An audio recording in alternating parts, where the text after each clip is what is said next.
Oke, Bapak Hotman Paris Sutape yang kami hormati. Jadi menurut Anda, analisa Peggy alias Peron adalah pelaku pembunuhan Vina yang sebenarnya, iya atau tidak? menurut analisa saja, analisa. Menurut hukum pembuktiannya belum pasti. Belum pasti. Karena dulu di waktu diadili tahun 2016-17 semua saksi mengatakan nama dia. Oke, tapi dia kan tidak ada. Ya. Semua saksi mengatakan bahwa dia salah satu pelaku. Ya. Oke. Maksudnya semua saksi itu khusus para terpidana ini. Ya, yang sudah tertangkap saat Ya. itu. Ya. Tapi ada dua saksi yaitu EF dan Dede yang sekarang dipakai sebagai saksi. Pada waktu dia diadili dulu tahun 2017, Ya. dia mengatakan nama Peggy ini tidak termasuk. 8 tahun lalu pun. 8 tahun lalu. Tapi sekarang sepertinya itu dipakai oleh polisi seolah-olah mereka itu mengatakan Peggy. Kan jadi pertentangan kan? Ya, Waktu dia diadili tahun 2017, Aep dan Dede ini mengatakan Peggy bukan pelaku. Ya. Kok sekarang disebutkan seolah-olah pelaku, katanya dia lihat wajahnya. Mana mungkin 8 tahun dilihat wajahnya. Jadi nama Peggy ini tuh sudah terucap 8 tahun yang lalu, tapi menurut dua saksi tersebut Semua pelaku ini sudah ada dalam berita acaranya semua. Cara memerkosanya, segala macam, makanya dari yang sudah tertangkap. bahkan nama-nama yang DPO pun diuraikan di sini oleh saksi bagaimana 3 DPO ini ikut memerkosa, ikut memukul, bahkan nama motornya pun diuraikan. Ya, ya, ya. Jadi BAP-nya itu sangat alamiah. Oke. Kelihatan nggak dibuat-buat. Ya. Kemudian itu di sidang. Fakta persidangan juga bahwa 3 DPO juga pelaku. Masih. Diputus juga diakui. Jadi sudah putusan itu sudah final mengatakan bahwa pelakunya adalah 8 yang divonis sama 3 DPO. Nah, tapi selama 8 tahun memang belum tertangkap si 3 orang ini dan 3 baru orang mencuat ini. sekarang. Nah, sesudah ada film ini, sesudah kemudian Hotman 911 Ya. bicara, mulailah dibuka lagi. Tiba-tiba si Peggy yang dulu DPO katanya adalah pelaku, ya. Sedangkan 2 lagi fiktif. Nah, pertanyaannya begini, Peggy ini oleh 5 pelaku yang sudah dipidana mengatakan Peggy tidak terlibat.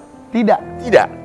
Nah, kan jadi ini bukti udah berantakan semua. Tapi dulu mengakui. Dulu mengakui di BAP. Jadi ada perubahan informasi dari Perubahan pengakuan. pengakuan. Ada satu lagi yang menarik. Dulu di BAP semua terpidana mengakui 2 DPO itu terlibat. Ya, sekarang tidak mengakui. Jadi ada kontradiksi. Oke. Jadi ini kasus bukannya semakin terang, malah semakin kabur. Abu-abu jadinya. Nah, ini nih. Nah, sekarang kita akan bahas satu persatu nih, Bang. Jadi Rabu lalu, polisi gelar pra-rekonstruksi pembunuhan Vina di 6 titik TKP yang turut menghadirkan 7 terpidana. Kita lihat ini nih. Oke, menurut Bang Hotman, kenapa Peggy yang digadang-gadang sebagai pelaku utama tidak diikut sertakan dalam pra-rekonstruksi tersebut? Ya, jadi kita fokus dulu kepada Peggy ini. Ya. Waktu penyidikan kasus tahun 2016 sampai diputus 2017, di dalam berkas perkara, dalam putusan pengadilan, semua pelaku mengatakan Peggy terlibat. Ya. Itu dulu ya? Ya, 2017. Ya, 2017. Sekarang kami dengar 2024, 5 dari pelaku terpidana ini mengatakan Peggy tidak terlibat. Tiba-tiba ada perubahan. Ya, yang mengatakan bahwa Peggy terlibat hanya 1 dari 8 dari 8 orang ini. Itu 1 lagi. Jadi 1 itu kegaburan terhadap Peggy. Kegaburan kedua, 2 saksi yang sekarang dipakai untuk juga prarekonstruksi yaitu EF dan Dede. Dulu di tahun 2016 menyatakan Peggy tidak terlibat. Sekarang saya dengar katanya dia lihat wajahnya di TKP. Bagaimana bisa ingat, saya sudah 8 tahun. Ya kan? Jadi berubah lagi. Apakah ada usaha sebuah perubahan? Saya nggak tahu apakah penyidik berusaha menargetkan harus ada yang kena, kita nggak tahu. Nah itu makanya karena belum ada bukti kuat waktu itu Peggy bisa dijebloskan ke penjara gitu. Yang menarik begini, 5 terpidana Ya. ya, di tahun 2024 ini menyatakan Peggy tidak terlibat, oke? Tapi itu tidak diaminin oleh polisi, Ya. penyidik. Tapi 5 terpidana ini mengatakan 2 DPO fiktif sekarang diakui oleh polisi. Jadi kan Ya, Bang Hotman. di satu pihak keterangannya diakui, pihak lain tidak diakui gitu loh. Menurut Bang Hotman, kira-kira faktor apa yang bisa menyebabkan terjadi perubahan kesaksian atau informasi dari orang yang sama loh? Ya itu yang kita karena kasusnya tahun 2016 2017 pun tidak jelas motifnya apa. Oke. Tidak jelas motifnya apa. Satu, tidak jelas penyebab perbuatan itu apa. Tidak jelas siapa aktor intelektualnya. Jadi semuanya kabur. Dari dulu pun. Dari dulu pun di BAP nggak ada. Yang ada memang benar diperkosa. Di sini ada visum apa? Ya, ya. Itunya. Itu. Oke, nah ini ada salah satu bukti yang lumayan terlihat ini. Kita bandingkan Ya. antara foto Peggy dulu Ya. dengan sekarang. Kita lihat bersama. Nilai bersama. Nah ini PG. Bukan butuh gue. Apakah lubang besar bekas tindik di telinga bisa hilang? Begini fakta pelaku pembunuhan Vina Cirebon. Yang dulu kita lihat sana ada bertindik memegang iguana kalau tidak salah itu. Satu lagi tindikannya tidak ada di anting.